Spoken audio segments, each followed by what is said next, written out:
Hello students, कैसे हैं आप लोग। क्लास 12th में मैं आपको टी सॉल्यूशन में जर्नल एंट्री मैंने आपको सिखा दी थी और उसके बाद मैंने पहले अकाउंट बनाना आपको सिखाया था। 19 एंड 20 मैंने आपको करके बताया था। इस क्वेश्चन में हम लोग 21, 22 और 23 तीनों के फिर से रियलाइजेशन अकाउंट बनाना सीख रहे हैं, सिर्फ रियलाइजेशन अकाउंट। ठीक है, फिर उसके बाद 24 से हमारे क्वेश्चन आएंगे रियलाइजेशन, पार्टनर्स कैपिटल और कैश या फिर बैंक अकाउंट। तो रियलाइजेशन अकाउंट का फॉर्मेट आपको याद हो गया। ठीक है, क्या फॉर्मेट सिखाया था मैंने? ऑल एसेट्स, कैश या बैंक या फिर P&L अगर हो तो उसको छोड़कर। एक्सटर्नल लाइबिलिटीज, सारी एसेट्स का रियलाइज्ड इस तरफ होता है और लाइबिलिटीज का पेमेंट इस तरफ। केवल 4 बातें मैंने आपको कही थी, याद रखनी है। ठीक है, फिर से समझाती हूँ, पहले क्वेश्चन को रीड कर लेते हैं। 21, Pradeep and Paresh, partners in a firm, decided to dissolve their partnership firm on 1st April 2024. Pradeep was deputed to realize the assets and to pay off the liabilities. आपने यहाँ पे प्रदीप को अपॉइंट किया है कि वो सारी असेट्स को रियलाइज करेगा और लाइबिलिटीज का पेमेंट करेंगे और हम उसे 10,000 रुपीज एज अ कमीशन पे करेंगे। बैलेंस शीट दी हुई है। अदर इंफॉर्मेशन में लिखा है Pradeep agreed to pay his wife loan. ठीक है, वाइफ का लोन का जो पेमेंट है वो प्रदीप करेगा या हम प्रदीप को पेमेंट करेंगे। Investment was given to Paresh for 27,000। Building realise 3,50,000। Creditors were to be paid after 2 months. They were paid immediately at the rate of 10% per annum discount. Realization expenses 2,500. Prepare realisation account. सिर्फ realisation account बोला है। चलो देखो, ध्यान देने वाली बात यह है कि असेट्स में आपको P&L लिखा हुआ है।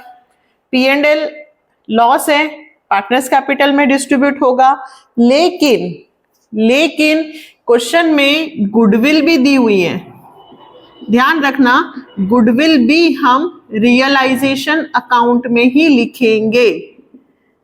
एडमिशन हो, डेथ हो, रिटायरमेंट हो तो ये गुडविल ओल्ड होती है जिसको हम राइट ऑफ करते थे पार्टनर्स कैपिटल में। लेकिन बेटा रियलाइजेशन डिसॉल्यूशन में गुडविल को भी एज अ एसेट्स मानकर लिखा जाता है कि उससे भी यदि पैसे मिल जाएं, है ना, तो गुडविल को हम यहाँ एसेट्स मानकर लिखेंगे, राइट ऑफ नहीं करेंगे, पार्टनर्स में नहीं ले जाएंगे। पहली बात। दूसरी, डेटर्स और प्रोविजन। तो डेटर्स ग्रॉस वैल्यू पे लिखते हैं, मैंने आपको बताया था फॉर्मेट में भी। यहां लिखूंगी मैं टू ऑल एसेट्स। ठीक है, फॉर्मेट पूरा मैंने आपको समझाया है। सबसे पहले बिल्डिंग 3 लाख रुपए, इन्वेस्टमेंट दिया है तो IFR भी इधर लिखेंगे, है ना। मैंने सिखाया था फॉर्मेट में कि यदि इन्वेस्टमेंट दिया हो तो IFR भी लिखते हैं और इन्वेस्टमेंट नहीं दिया हो तो IFR डिस्ट्रीब्यूट होता है। 2 बातें हैं। इन्वेस्टमेंट, सबसे पहले आपके पास जितनी एसेट्स है आप उनको ग्रॉस वैल्यू पर उतार रहे हैं। कौन सी वैल्यू पर उतार रहे हैं? Gross value. बैंक नहीं आएगा। ठीक है, बैंक को बेचकर तो पैसे नहीं ला सकते, बैंक में ऑलरेडी पैसे हैं, P&L और गुडविल आएंगी। ये 10,000। ठीक है, इसका टोटल हम अभी यहां लिख देंगे। अब हम आते हैं इस तरफ, बाय एक्सटर्नल लाइबिलिटीज। कितनी है आपके पास? 1-2 क्रेडिटर्स हैं, 1,29,400। मिसेस प्रदीप लोन, ये बाहर है, प्रदीप नहीं मिसेस, है ना, एक्सटर्नल हुई। पार्टनर की पत्नी, भाई, ये तो दूसरे होंगे। पार्टनर का लोन नहीं आता लेकिन उनके रिलेटिव्स का लोन तो आएगा।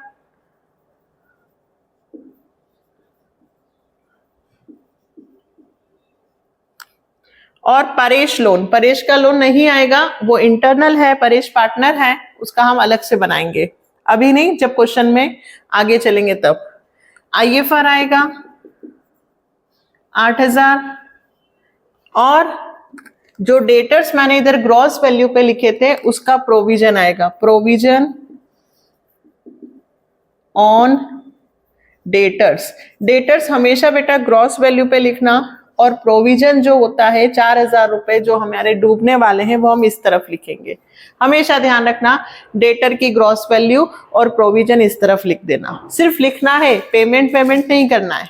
ना तो आईएफआर का कुछ पेमेंट होगा, ना प्रोविजन का पेमेंट होगा। पेमेंट सिर्फ किसका होगा? मिसेस प्रदीप का लोन का और क्रेडिटर का। अब टोटल करते हैं हम 1,29,400, 48,000 और 4,000। एक्सटर्नल लाइबिलिटीज का टोटल हो गया 1,81,400। इस तरफ आती हूं 3,30,000 और 81,400, 41,14,000। अब ये जो एसेट्स हैं ये लोग खुद कहेंगे कि कौन सी एसेट्स कितने रुपए में रियलाइज्ड हुई है। सबसे पहले इतना समझ में आया, इस तरफ लिखेंगे एसेट्स, इस तरफ लिखेंगे लायबिलिटी। गुडविल यही लिखना है, आईएफआर यही आएगा क्योंकि इन्वेस्टमेंट दिया है तो आईएफआर लिखते हैं। ठीक है, अब देखो first point, Pradeep agreed to pay his wife loan. Pradeep agreed हुआ है कि उसके वाइफ का लोन का वो पेमेंट करेगा, तो ये मिसेस प्रदीप लोन है इधर। ठीक है, कौन पे कर रहा है? To Pradeep's capital account. Firm Pradeep को पैसे दे देगी, प्रदीप पेमेंट कर रहा है, या हम प्रदीप को पेमेंट कर देंगे। कितने रुपए? 40,000। ये लोन का हो गया, फर्म ने पेमेंट नहीं किया है। अभी प्रदीप अग्रीड हो गया है to pay his wife loan. ठीक है, उसकी वाइफ का लोन का पेमेंट प्रदीप कर रहा है। Next, investment was given to Paresh. Investment, ये रहे इन्वेस्टमेंट, इनको परेश ले लेगा तो इस तरफ आ जाएंगे, बाय परेश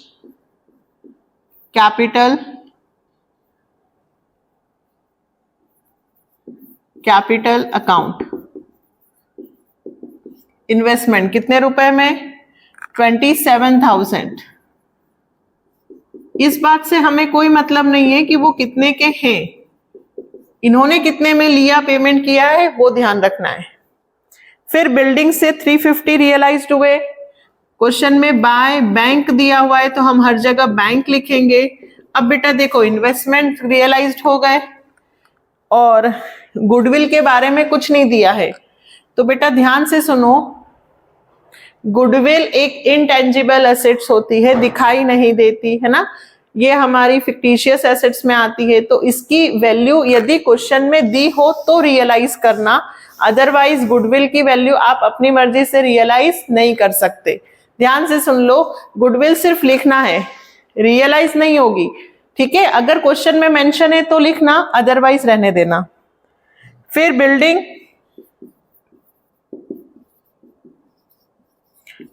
3,50,000 की होती है, 3 लाख की थी, 350 में रियलाइज्ड हुई, ये बिल्डिंग हो गई, इन्वेस्टमेंट हो गया, गुडविल लेना नहीं है। डेटर में इन्होंने कुछ नहीं कहा है तो डेटर से पैसे मिलेंगे। ठीक है, डेटर्स से पैसे हमें अगर कुछ नहीं बोला है तो हम ये मान के चलेंगे कि हमें पूरे 71,400 रुपीज ही रियलाइज्ड हुए हैं। इनटेंजिबल एसेट्स, गुडविल, पैटेंट, इनकी वैल्यू अपनी मर्जी से नहीं लिखना है, अदरवाइज बाकी सारी जो भी एसेट्स होंगी उन सब की वैल्यू यहाँ लिखना है। यदि क्वेश्चन में नहीं दिया है तो अपनी मर्जी से वही बुक वैल्यू लिखना। ठीक है, डेटर्स के पूरे पैसे हमें मिलेंगे। और क्रेडिटर्स का पेमेंट करना है टू बैंक अकाउंट। अब क्रेडिटर्स का पेमेंट कैसे होगा ये हम देख लेते हैं वर्किंग नोट में। और डिसोल्यूशन एक्सपेंसेस, ये डिसोल्यूशन के एक्सपेंसेस लिख देते हैं 2500। ठीक है, क्रेडिटर्स का हम, और एक हमने ऊपर प्रदीप को 10,000 रुपीज कमीशन दिया है। फर्म पेमेंट करती है, फर्म जो भी खर्चा करती है डिसोल्यूशन का, कमीशन का, लायबिलिटीज का, सब डेबिट साइड आता है क्योंकि फर्म के पास से पैसे जा रहे हैं। तो टू प्रदीप्स कैपिटल अकाउंट, किस चीज के? कमीशन के। कितना कमीशन पे कर रहे हैं हम? 10,000। अब देखो हमें क्रेडिटर्स का पेमेंट करना है 1,29,400, ठीक है। और इन्होंने क्वेश्चन में कहा है कि हमने क्रेडिटर्स को were to be paid after 2 month, they were paid immediately at the rate of 10% per annum discount, ठीक है। 2 महीने का discount after 2 month, they were paid immediately. हमने कहा था 2 महीने बाद पेमेंट करेंगे, पर हमने अभी पेमेंट कर दिया, तो हमें 2 महीने का क्या मिलेगा, डिस्काउंट। 1,29,400 इंटू 10/100 इंटू 2/12, मुझे 2 महीने का डिस्काउंट मिल जाएगा, क्योंकि मैंने 2 महीने बाद का बोला था और मैंने अभी पेमेंट कर दिया, तो 2 महीने का मुझे क्या मिलेगा, डिस्काउंट मिलेगा। मतलब मैं कितना पेमेंट करूंगी, 1,29,400 इंटू 10% इंटू 2/12, 2156.66 है, तो राउंड फिगर में कितना हो गया, 2157। तो 1,29,400 में से मुझे 2157 का डिस्काउंट मिल जाएगा, तो मैं पेमेंट करूंगी 1,27,243। देखिए मैंने कहा कि भैया मैं आपको 3 महीने बाद पेमेंट करूंगी, और यदि मान लीजिए मैं अभी पेमेंट कर देती हूँ तो 3 महीने पहले मैंने आपको पेमेंट किया, तो मुझे 3 महीने का डिस्काउंट मिलेगा। इसको 2 महीने का डिस्काउंट मिलेगा, क्योंकि वहां लिखा है 2 मंथ। जब भी मंथ होगा अपॉन में क्या लगाना, 12। तो अब हम क्रेडिटर्स को कितना पेमेंट करेंगे, पेमेंट टू क्रेडिटर्स 1,27,243। ये सबसे मेन था इसमें, क्रेडिटर का पेमेंट करना। हो गया क्वेश्चन कंप्लीट। ये अमाउंट 3,50,000 प्लस 71,400, ये आ गया आपका 4,21,400। देखो असेट्स, बिल्डिंग से पैसे मिल गए, डेटर से मिल गए, इन्वेस्टमेंट परेश ने ले लिया, लाइबिलिटी का पेमेंट हो गया, मिसेस प्रदीप लोन प्रदीप ने कर दिया, हमने प्रदीप को कमीशन दे दिया, डिसोल्यूशन के एक्सपेंसेस इसको जोड़ दो, 1,27,243 प्लस 2,500। बहुत इजी चैप्टर है बेटा ये, ठीक है। अब कौन सी साइड बड़ी दिख रही है आपको, 4 लाख ये वाली, प्रॉफिट आ रहा है इसमें, तो ये प्रॉफिट आ रहा है, ये वाली साइड बड़ी है। 1,81,400 प्लस 27,000 प्लस 4,24,000, 4,21,400, 27,000, 1,81,400, 6,29,800। इसमें से माइनस हुए 41,1400, 40,000, 129,743। ध्यान से करना है बिल्कुल, और 10,000, 38,657। ये आपका आंसर आ गया बेटा। इस तरफ आया तो क्या कहलाएगा, प्रॉफिट। क्या कहलाएगा, प्रॉफिट। रियलाइज ज्यादा हुआ है हमें, इस तरफ आया तो प्रॉफिट, बैलेंसिंग फिगर, और इस तरफ आता है तो लॉस। अब ये जो प्रॉफिट है, क्वेश्चन में हमें क्या नहीं दिया हुआ है, ratio to profit transfer to partners. क्या नाम है पार्टनर्स के, प्रदीप और परेश। तो डिवाइडेड बाय क्या कर दूं, 2, है ना, 2 ही करेंगे। 2 पार्टनर है, इक्वल इक्वल, आधा आधा बढ़ जाएगा, तो 19328 और 19329। ऐसा क्यों लिखूंगी, क्यों, क्योंकि 19,328.5 आ रहा है, 19,328 रुपए 50 पैसे। तो ये 50 पैसे हैं, तो राउंड फिगर में एक केस में 8 लिख देंगे और एक केस में कितना लिखेंगे, 9, ठीक है। 0.5 नहीं लिखना, एक केस में बढ़ा देना, एक को 1 रुपए कम मिला और एक को 1 रुपए ज्यादा मिला, ठीक है। अच्छा क्वेश्चन था। इसमें ध्यान रखने वाली बात क्या थी ये वाला, ये बहुत इंपॉर्टेंट पॉइंट था। एक हम कमीशन दे रहे हैं प्रदीप को, ये इंपॉर्टेंट है। फर्म जब भी किसी पार्टनर को पे करती है तो डेबिट साइड लिखती है, ठीक है, और जब रियलाइज करती है तो इधर इन्वेस्टमेंट है तो IFR भी लिखेंगे। गुडविल की वैल्यू रियलाइज अपनी मर्जी से नहीं करेंगे, ठीक है। अच्छे से इसको उतारो, नेक्स्ट क्वेश्चन करेंगे अब हम। नेक्स्ट 22, बहुत अच्छा क्वेश्चन है, सारे पॉइंट्स दिए हुए हैं इसमें। Ashish and Kanav were partners in a firm sharing profit and losses in the ratio 3:2. On 31st March 2018, their balance sheet, trade creditor, EPF, Mrs. Ashish loan, Kanav loan, workman compensation fund और IFR सारे दे रखे हैं। देखो अभी बताती हूँ मैं आपको। On the above date, they decided to dissolve the firm. Ashish agreed to take over furniture and pay Mrs. Ashish loan. Ashish उसकी पत्नी का लोन भी भरेगा और फर्नीचर भी लेगा। डेटर से हमें 18,500 रियलाइज्ड हो रहे हैं, plant realise 10% more. Kanav took over 40% of stock at 20% less than book value. Remaining stock was sold a gain of 10%। Trade creditors took over investment in full settlement. इसका कुछ नहीं करेंगे क्योंकि इन्वेस्टमेंट हमने उठाकर पूरे क्रेडिटर्स को दे दिए हैं, ना हम क्रेडिटर्स का पेमेंट करेंगे, ना ही हम इन्वेस्टमेंट रियलाइज करेंगे। और last point, Kanav agreed to take over the responsibility of completing dissolution at an agreed remuneration of 12,000 and to bear realization expenses. Actual expenses 8,000। इससे हमें मतलब ही नहीं है। क्यों? क्योंकि हमने कानव को फिक्स कर लिया है कि भाई सारे डिसोल्यूशन के खर्चे तुम करोगे, तुम ही एक्सपेंसेस करोगे, हम तो सिर्फ तुम्हें 12,000 रुपए एज अ सैलरी देंगे। तो फर्म कानव को कितना पेमेंट कर रही है? 12,000, तो वही लिखेंगे, ठीक है, एक्सपेंसेस नहीं लिखेंगे। और मैं आपको क्वेश्चन में समझाती हूँ। सबसे पहले रियलाइजेशन बनाना है, टू ऑल एसेट्स लिखेंगे हम लोग। कॉपी पेन ले रखा है तो मेरे साथ आप लोग भी स्टार्ट हो जाओ। टू ऑल एसेट्स, ठीक है। बैंक को लिखेंगे क्या? नहीं। बैंक के बाद क्या क्या है हमारे पास? स्टॉक 24,000, डेटर्स 19,000, फर्नीचर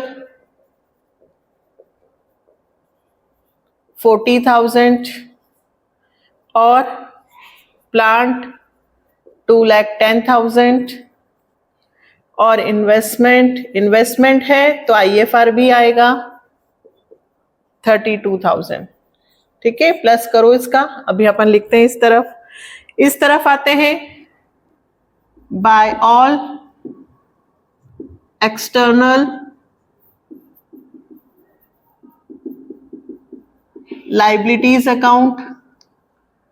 तो सबसे पहले क्रेडिटर्स का पेमेंट तो करना नहीं है क्योंकि इन्वेस्टमेंट दे दिए हैं, बस लिखना है creditors. Employees provident fund EPF employees का होता है, इसका पेमेंट होता है, इस तरफ हम पेमेंट करेंगे। मिसेस आशीष लोन, बाहर की है मिसेस आशीष लोन, ये भी आएगा 9,000। कानव का लोन नहीं आएगा क्योंकि पार्टनर का है, इंटरनल है, अलग से अकाउंट बनता है। जब पूरे क्वेश्चंस होंगे ना, रियलाइजेशन, पार्टनर्स कैपिटल, बैंक, वहां पे सबके लोन अकाउंट सिखाऊंगी। वर्कमैन कंपनसेशन फंड, यदि क्लेम होता तो फंड में से क्लेम माइनस करते, फिलहाल नहीं है तो ये फंड ऐसा का ऐसा पार्टनर्स में डिस्ट्रीब्यूट हो जाएगा। वर्कमैन कंपनसेशन फंड हमें यहां नहीं लिखना है, कहां डिस्ट्रीब्यूट होगा? पार्टनर्स में। IFR लिखना पड़ेगा क्योंकि इन्वेस्टमेंट है।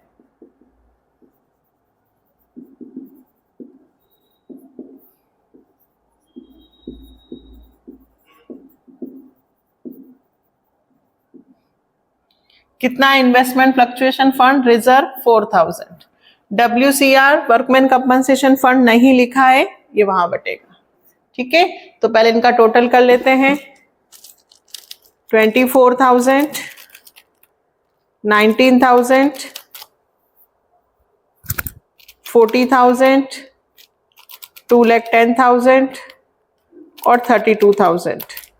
यह आया हमारा 3,25,000, इस तरफ 42,000, 60,000, 9,000 और 4,000, 1,15,000।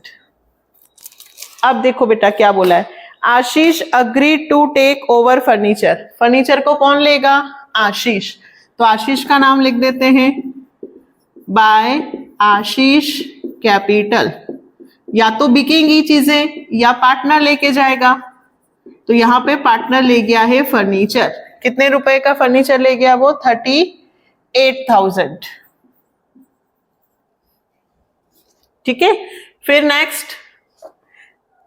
And pay Mrs Ashish loan. और आशीष लोन मिसेस, उसका पेमेंट भी आशीष कर रहा है to Ashish capital account. Mrs का है ना, कितना लोन? तो लोन 9,000 है तो पूरा 9,000 लिख देना। यदि कोई पार्टनर किसी चीज को लेता है, टेक ओवर करता है या लाइबिलिटी का पेमेंट करता है तो उसका नाम लिखना है। तो मिसेस का लोन उसके हस्बैंड ने ही पे करा है, आशीष ने, बाद में फर्म उसे पे करेगी सही। फिलहाल 9,000 आशीष। नेक्स्ट, डेटर से रियलाइज्ड हुए हैं बाय बैंक अकाउंट। क्या करके लिखेंगे? By bank account. डेटर से कितने रुपए रियलाइज्ड हुए? 18,500। बेटा असेट से जो भी रियलाइज्ड होगा वो कैश या बैंक के नाम से लिखना है, एक साथ ही सारे लिख देना, अलग अलग नहीं लिखना। और प्लांट से 10% मोर।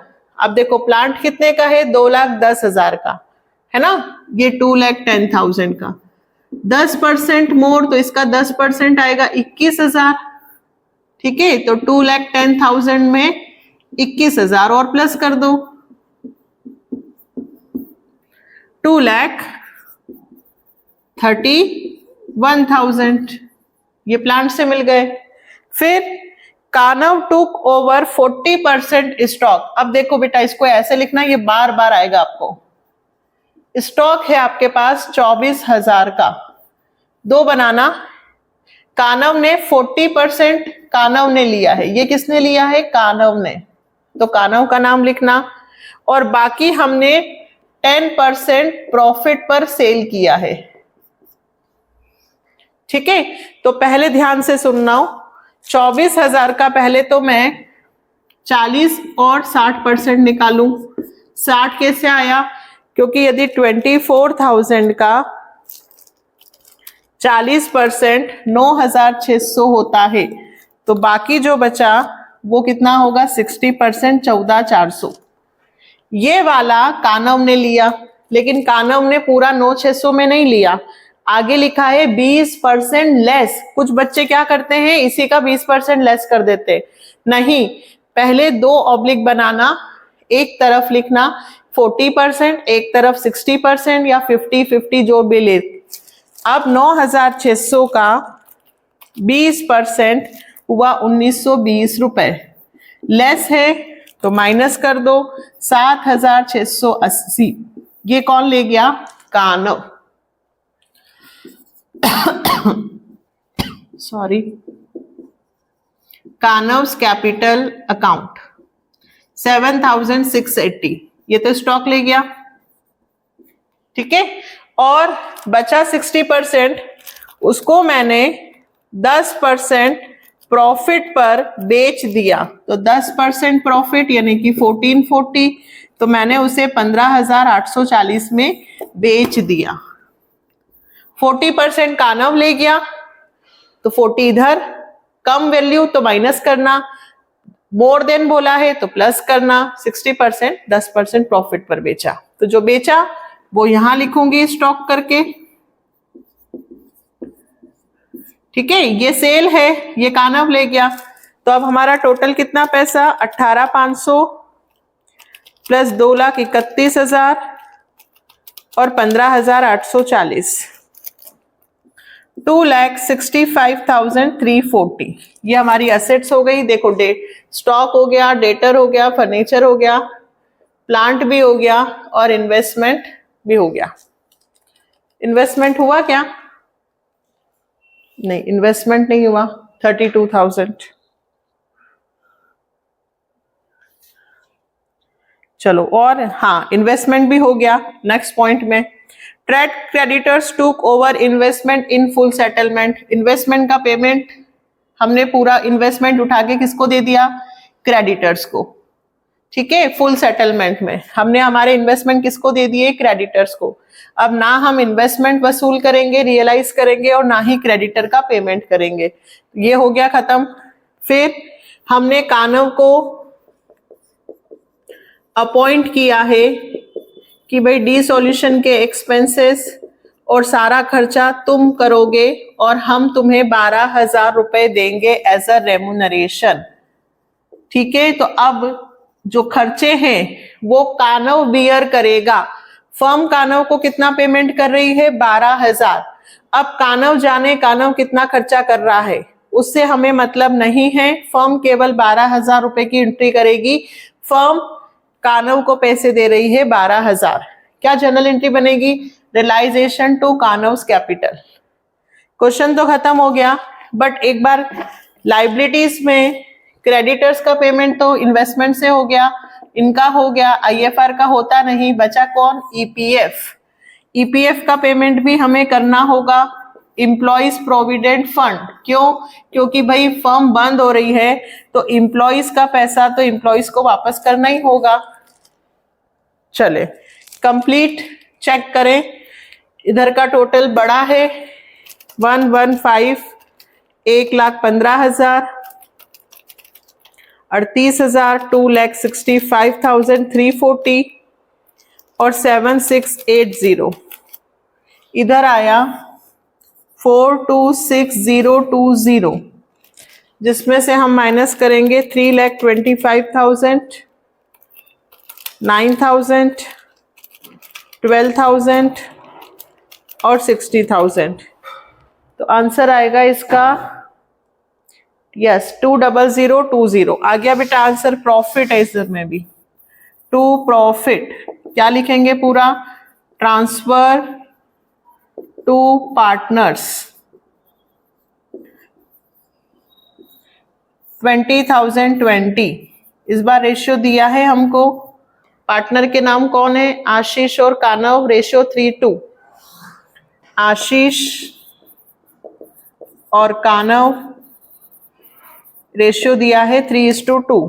तो 3 डिवाइडेड बाय 5, 12012 और 2 डिवाइडेड बाय 5, 8008। ठीक है, ये आपका आंसर आ गया। क्या क्या इंपॉर्टेंट पॉइंट थे? एक तो ये स्टॉक वाला, ठीक है, ये बहुत इंपॉर्टेंट था कि 40% कानव ले गया और 60% हमने सेल किया। इसके अलावा WCF workman compensation fund partners में डिस्ट्रीब्यूट होगा, P&L पार्टनर्स में डिस्ट्रीब्यूट होगा। इन्वेस्टमेंट हमने क्रेडिटर्स को दे दिए, तो ना हम इन्वेस्टमेंट को रियलाइज करेंगे और ना ही हम क्रेडिटर्स का पेमेंट करेंगे। ठीक है, देखो आप कंटिन्यू मेरे साथ करते चलोगे ना तो आपको डिसॉल्यूशन में कोई प्रॉब्लम नहीं आएगी। कौन कौन से कर दिए मैंने? 21 कर दिया, 22 कर दिया, एक और करते हैं 23। तो आपको 3 क्वेश्चंस मिलेंगे। ठीक है, तो आप इसको जल्दी से उतारो, हम एक और करते हैं। नेक्स्ट 23 मोस्ट इंपॉर्टेंट है, बहुत अच्छे से देखना है क्योंकि इसमें बैलेंस शीट हमें खुद बनानी होगी। इस क्वेश्चन में बैलेंस शीट भी नहीं दी हुई है, तो बैलेंस शीट बनानी होगी, फिर रियलाइजेशन अकाउंट बनाना होगा। चलो पहले क्वेश्चन को रीड करते हैं।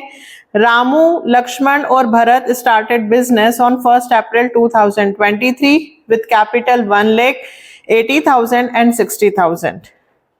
Sharing profit losses 433 for the year ending 31st March 2024. Sorry. The firm incurred loss of 50,000. Each of the partners withdrew 10,000 during the year. Loss drawing दी हुई है। On 1st April 2024, the firm was dissolved. Creditors of the firm 24,000 on that date and cash in hand was 4,000. Assets realized 3 lakh. Creditors were paid 23,500 in settlement of their claim. Prepare realization account and show you are working clearly. सबसे पहले business कब start किया? 1 अप्रैल 2023, ठीक है। और हमारी जो balance sheet बनेगी वो 31 मार्च 2024 की बनेगी। क्यों? क्योंकि 1 अप्रैल 2024 को हमने फर्म को डिसॉल्व करने के बारे में सोचा, ठीक है। तो सबसे पहले आपको क्वेश्चन में ओपनिंग कैपिटल दिए, क्योंकि आपको कैपिटल दी हुई है 1 अप्रैल 2023 की। तो आप याद करो, ओपनिंग कैपिटल से क्लोजिंग कैपिटल पे यदि मुझे आना हो तो प्रॉफिट होता है तो प्लस होता है, लॉस होता है तो माइनस होता है, ड्रॉइंग होती है तो माइनस होती है, तब आती है क्लोजिंग कैपिटल। फर्स्ट चैप्टर में किया था हम लोगों ने, ठीक है। तो पहले एक स्टेटमेंट बना ले कैलकुलेशन ऑफ क्लोजिंग कैपिटल का। सबसे पहले मैं ओपनिंग कैपिटल लिखूं तीनों की। क्यों? क्योंकि मुझे रियलाइजेशन अकाउंट बनाना है, लेकिन रियलाइजेशन अकाउंट के लिए मुझे ये पता होना चाहिए कि बैलेंस शीट में कैपिटल कितनी है, लाइबिलिटीज कितनी है, एसेट्स कितनी है। क्योंकि मुझे तो एसेट्स में उन्होंने सिर्फ 2 ही इंफॉर्मेशन दिए। एक उन्होंने मुझे कहा कि क्रेडिटर्स है 24,000 के, और एक इंफॉर्मेशन में उन्होंने मुझे दिया है कैश इन हैंड, है ना। और ये कैश इन हैंड उन्होंने कहा है मुझे कितने के हैं, 4,000। बस 2 ही इंफॉर्मेशन दी है। तो फिर बाकी कैपिटल कैसे निकालूं? किस किस की? रामू, लक्ष्मण और भरत, है ना। तो इनकी कैपिटल के लिए मुझे ये ओपनिंग दी हुई है, तो पहले मैं ओपनिंग यहां लिखती हूं 1,80,000 और 60। अब प्रॉफिट होता तो प्लस होता, लॉस है तो लॉस माइनस होगा, लेस लॉस। कितना है लॉस? 50,000 रुपए। कौन से रेशियो में बटेगा बेटा? 4:3:3। तो 50,000 इंटू 4/10, 5 4 जा 20, 20,000, और 5 3 जा 15, 15,000 रुपए। ये लॉस के माइनस होंगे। फिर इन्होंने ड्राइंग दे रखी है तो ड्राइंग भी माइनस होगी, ठीक है। जितना पैसा आपने बिजनेस में लगाया था और आपने उसमें से ड्राइंग की तो कैपिटल कम होगी। ड्राइंग आपने 10,000 ईच सबका दे रखा है, तो फिर 10,000 माइनस कर दो, 10,000 माइनस करो और 10,000। उन्होंने कहा है कि वर्किंग क्लियरली करो, तो हम ये वर्किंग नोट बना रहे हैं। अब 1 लाख में से 20 और 10 30 गए तो 70,000, 15 और 10 25, 80 में से 25 गए 55,000। नेक्स्ट 60 में से 10 गए तो पहले 50, 50 में से 15 और गए तो 50 में से 15 गए तो कितना आएगा? 35, 35,000, ठीक है। ये हमारी क्या आ गई बेटा? Closing capital. क्या आई हमारी? Closing capital. अब ये क्लोजिंग कैपिटल मैं यहां लिख देती हूं 70,000, 55,000 और 35,000। तो मेरा बैलेंस शीट का इस तरफ का टोटल तो मुझे मिल गया 70,000, 55,000 और 35,000। कितना आया? 1,60,000। और यहां का टोटल हो गया 1,84,000। अब बेटा सुनो ध्यान से, इधर 184 है, इधर कैश इन हैंड करके 4,000 है। तो बेटा अपन लोगों ने ये तो आपने को पता है कि दोनों तरफ बैलेंस शीट का टोटल हमेशा क्या होता है? इक्वल। तो 184 और 4, ये तो यहाँ कितने लिख सकती हूँ मैं? 180। ये बैलेंसिंग फिगर किस चीज का निकाला मैंने? असेट्स का। इसको नाम क्या दिया है मैंने? Memorandum balance sheet. क्यों?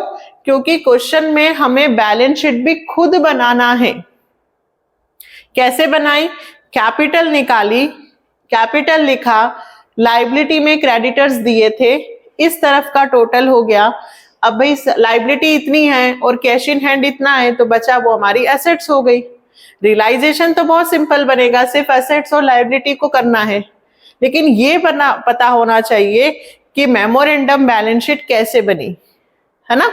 क्या लिखा मैंने? क्रेडिटर्स जो वैल्यू बुक वैल्यू दी थी, और फिर कैपिटल और कैश इन हैंड। अब रियलाइजेशन बनेगा, मैं यहां क्या लिखूंगी? To all assets. तो बेटा एसेट्स में तो सिर्फ मेरे पास कैश और एसेट्स ही है, तो कैश तो लिखते ही नहीं है, तो सिर्फ क्या लिखेंगे? Sundry assets. कितनी? 1,80,000, और यही 180 मैं बाहर लिख दूंगी। इस तरफ लिखूंगी बाय ऑल एक्सटर्नल लाइबिलिटीज, और कितनी लिखूंगी एक्सटर्नल लाइबिलिटीज में? सिर्फ क्रेडिटर्स 24,000। अब देखो आपको दोनों वैल्यू दे रखी है रियलाइज्ड, क्वेश्चन में पढ़ना ध्यान से। लास्ट लाइन सेकंड, असेट्स से रियलाइज्ड हुए हैं 3 लाख और क्रेडिटर्स को पेमेंट किया है 3,500। असेट से कितना रियलाइज्ड हुआ है? इसको मैं लिखूंगी बाय कैश असेट से। अच्छा, कैश क्यों लिख रही हूं? क्योंकि क्वेश्चन में कैश दिया हुआ है। कितने रुपए रियलाइज्ड हुए मुझे असेट से? 3 लाख।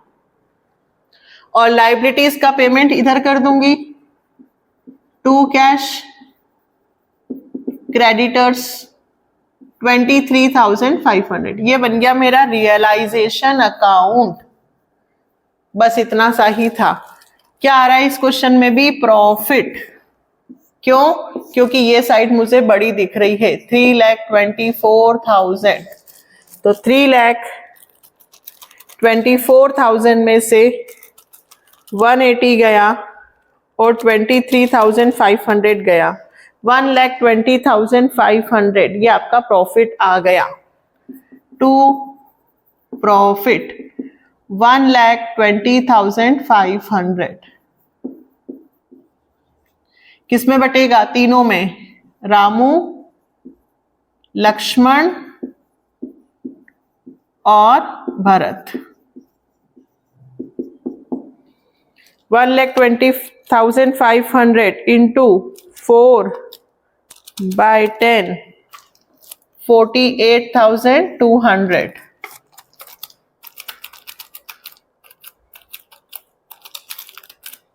और ये आ गया 36,150, 36,150।